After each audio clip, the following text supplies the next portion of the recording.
Just a few months ago, the site of the disaster, 42 miles from the last marsh grass at the very tip of the Mississippi River Delta, boasted a solitary drilling rig called Deepwater Horizon.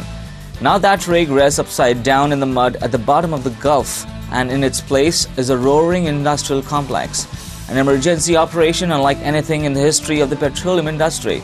More than 60 vessels are trying to capture the oil, burning it and disperse it, whatever it takes, while 2 giant rigs are drilling relief wells and their officials keeping a close eye on the weather reports, racing to kill the leaking well before a hurricane forces anyone to scatter to calmer waters.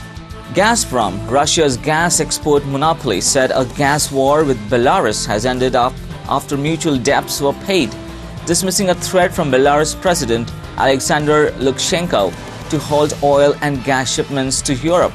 Gazprom has paid the past transit fees in full under its existing contract, Chief Executive Officer Alexei Miller told reports in Moscow today. Belarus and Gazprom are having a constructive dialogue, he said, and are likely to sign an agenda that will allow Belarus to claim higher fees in the near future.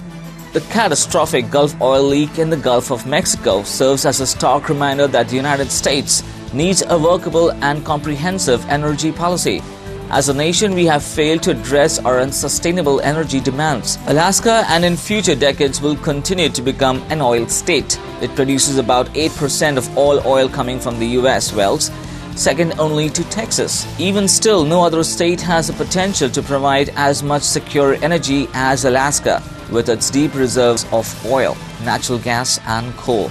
Alaska has flourished thanks to oil, and the state's natural gas supply looks to be the next big thing, assuming a pipeline is built. It's these 2 resources that can create an energy bridge to more sustainable models of power. That's all the news making waves in the oil and natural gas sector. Do come back later for more.